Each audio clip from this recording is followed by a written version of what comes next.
السلام عليكم ورحمة الله تعالى وبركاته، على أحلى أخوات في الدنيا. يا رب تكونوا بخير دايما يا رب، ورب أشوفكم كده من المقبولين في الكليات والمعاهد العسكرية بإذن الله، ويا رب كل نفسه في حاجة فيكم نحققها إن شاء الله. مبدئيا كده زي ما قلت لكم قبل كده، أنا في الفيديوهات بحاول أختصر على قد ما أقدر عشان ما أخليش المتفرج أو المشاهد يمل مني في الفيديوهات، تمام يا رجالة؟ فاللي هو لو في فيديو كده طويل اعرف إن في تريكات كتير في النص مهمة، واعرف إن في حاجات كتير لازم تخلي بالك منها، تمام يا رجالة؟ لو انت مش مشترك في القناه اشترك يا صاحبي في القناه وفعل زر الجرس عشان يوصلك كل جديد، واعمل لايك للفيديو برضو عشان يوصل لناس كتير وينتشر بشكل اسرع. ماشي يا رجاله؟ اتكلمت عن الكليه الحربيه واتكلمت عن الكليه البحريه، تمام؟ دول من بعد الثانويه العامه. انا مش هتكلم عن اي حاجه تبع المتخصصين دلوقتي، المتخصصين لها وقتها، ودلوقتي هنتكلم عن الثانويه العامه لان الناس مش عارفه حاجه في اللي هتقدم من الثانويه العامه، تمام؟ واتكلمت عن اهم التركيه واللي هي تخلي بالك منها، مش هتقدم على اي كليات عسكريه غير بعد ظهور نتيجه الثانويه العامه. مش هتقدم على حربيه ولا بحريه ولا جويه ولا فنيه عسكريه ولا تكنولوجيا عسكريه ولا اي كليه هتقدم عليها الا بعد ما تظهر نتيجه الثانويه العامه. ماشي يا رجاله؟ تمام. اتكلمت عن البحريه والحربيه. الفيديو بتاع النهارده او الفيديو دلوقتي عن الكليه الجويه. تمام؟ تمام. تقبل الحاصلين على شهاده الثانويه العامه والازهريه والشهادات المعادله بقسمها العلمي والادبي. انا مش بجيب حاجه من عندي، ده من صفحه المتحدث الرسمي باسم القوات المسلحه. تمام يا رجاله؟ تمام.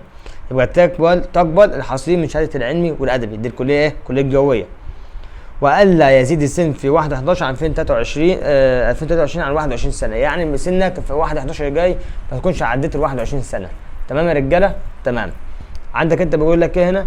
وان تكون النسبه المئويه للمجموع 55% فاكثر. طبعا الكليه الجويه السنه اللي فاتت او اللي قبليها كانت دايما بتبقى من 60%، التنسيق السنه دي نزل فعلا، تمام؟ يعني عندك انت الجويه بتقبل من 55% فاكثر، تجيب 55% وانت طالع. ماشي يا رجاله؟ تمام. وتكون مده الدراسه كام سنه من الثانويه العامه؟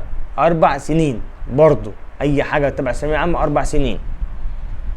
ويمنح الخريج تخصص الطيران بكالوريوس الطيران والعلوم العسكريه الجويه وشاره الطيران، تمام؟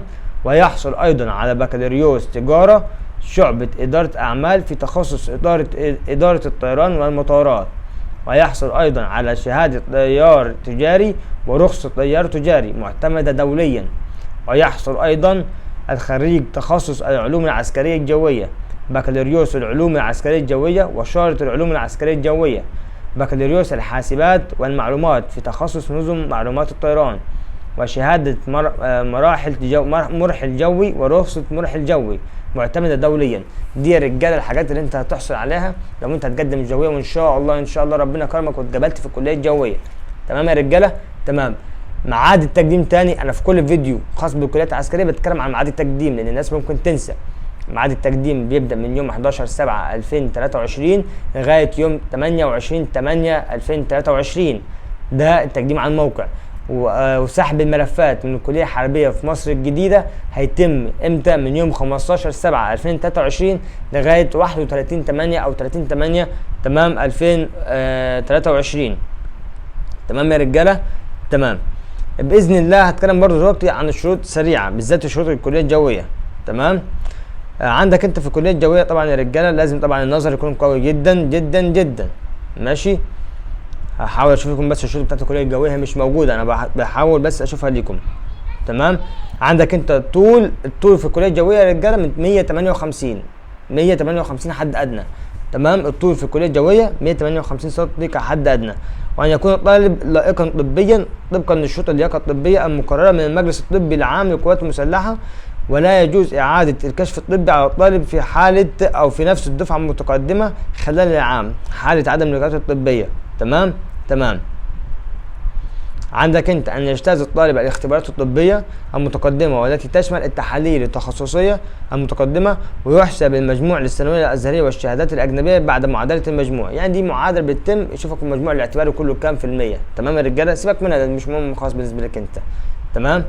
تمام.